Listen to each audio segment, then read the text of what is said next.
Hello, everyone. Well, it's been one of those weeks with Biden making his declarations in public places. At the war in Ukraine just drags on and on. On and on and on. The Ukraine war drags on, the Russian-Ukraine war. And Biden is sending cluster bombs to Ukraine. Cluster bombs are like ground grenades, only there's a whole bunch of them, a whole bunch of grenades all in one little package, and they all explode at once like fireworks. And he sent those cluster bombs to the Ukraine. Now, one of the concerns about cluster bombs is that it can injure civilians, and it can injure them very badly. And so Biden, by sending cluster bombs that harm civilians, he's sunk as low as he can go to send bombs that can harm civilians, because they can stay in the ground for years and nobody knows about them until someone steps on one, and then the whole thing goes off and kills everyone in its path. And so, yes, he sent the cluster bombs to Ukraine, and they may hurt Ukrainian civilians in the future, but we don't know.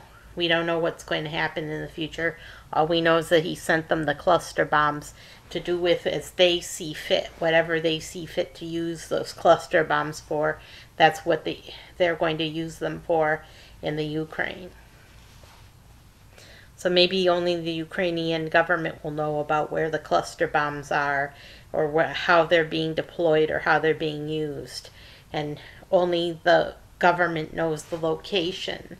Only the Ukrainian government knows the location of these cluster bombs that can harm or injure anybody who steps on them. So these cluster bombs he sent, very serious indeed, because they can harm innocents. Even a child could step on it and trigger the cluster bomb to go off. So because it could even harm a child, and harm civilians. That's what Biden's all about. That's what he's about, is harming civilians with these cluster bombs. But I'll tell you what. This thing about the cluster bombs just goes to show that we're running out of power. Yeah, we're running out of firepower. Yeah, we're running out of weapons.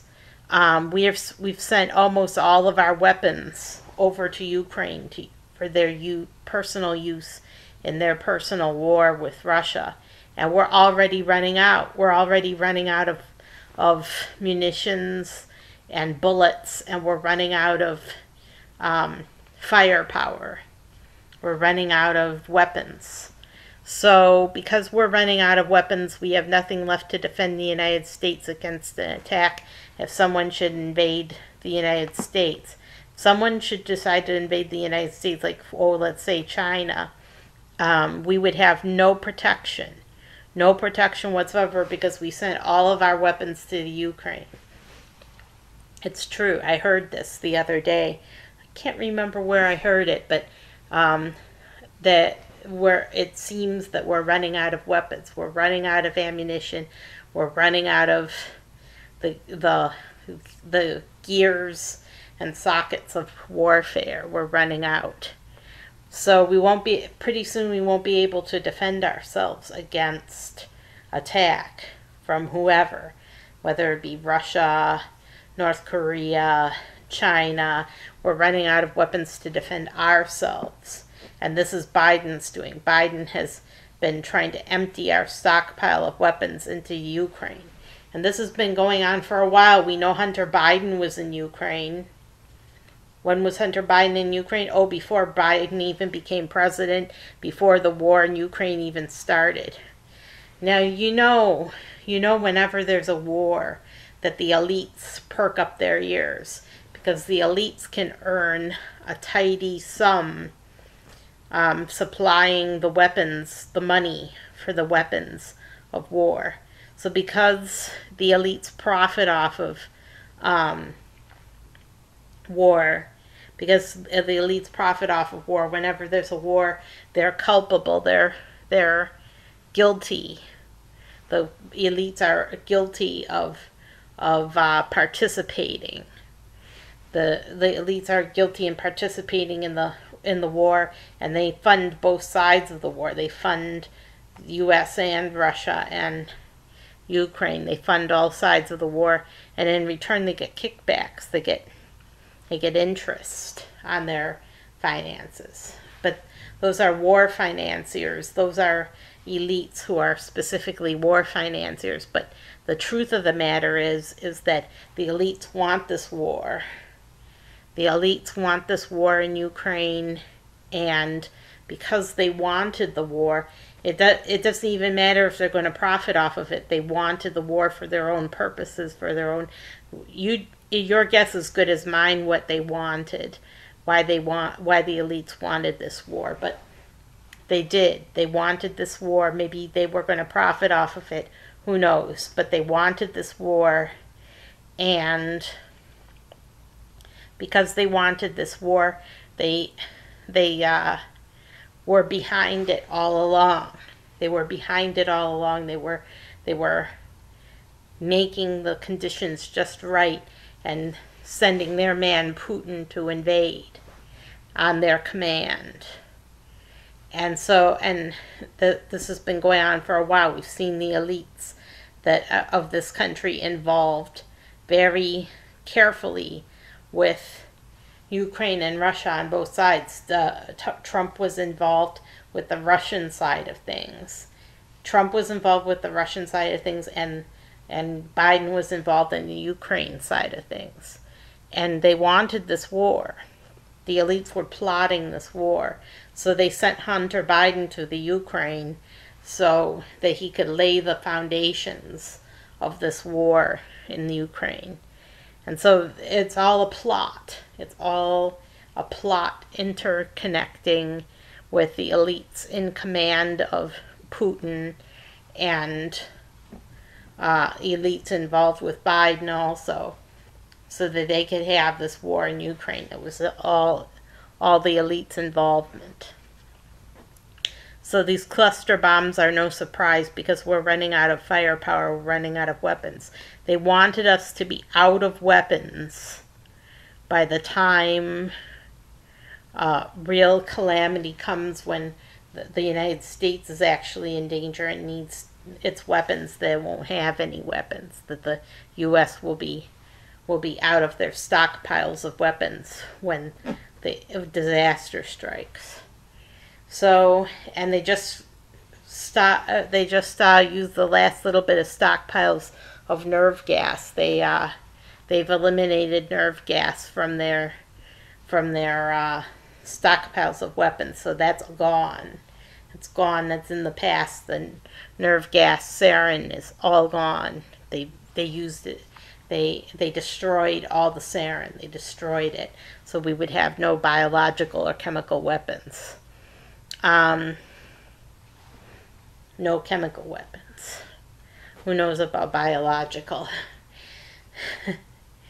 And so, he's sending these cluster bombs to Ukraine because that's the bottom of the barrel. That's the last of our weapons he's using up. And so, and also he sent them a couple of F-16s. So we're out of some of our fighter jets now.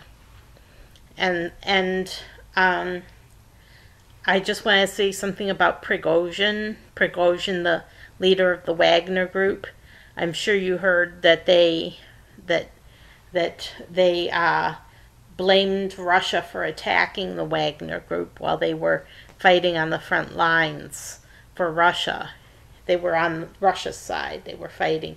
They claimed that Russian fighter jets attacked them mistakenly. They mistakenly attacked them and decimated their numbers. And so Prigozhin threw a fit and and Prigozhin marched on Moscow. But he gave up like halfway there when he was just halfway to Moscow, and he gave up and gave himself up. And now he's nowhere to be seen, never to be seen ever again. He should have just completed his march on Moscow, and he might have even ended this war. He might have even ended this war if he had completed his march on Moscow, but he decided to give himself up. And because he gave himself up, he's dead. He's dead. Putin will make sure that he gets punished and he's never seen ever again. Probably will kill him. Most likely will kill him. And he'll never be seen ever again. Never again will we ever see Prigozhin. So Prigozhin should have done something. He should have continued his march on Moscow and ended this war with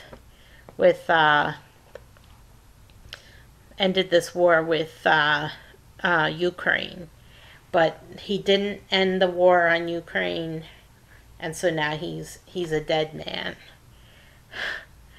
Just for trusting Putin. He trusted Putin, and he thought that he was going to be able to make amends and be on Putin's side again, and he didn't. Putin wasn't buying it. He was like, "You get one chance, bud. You're done." And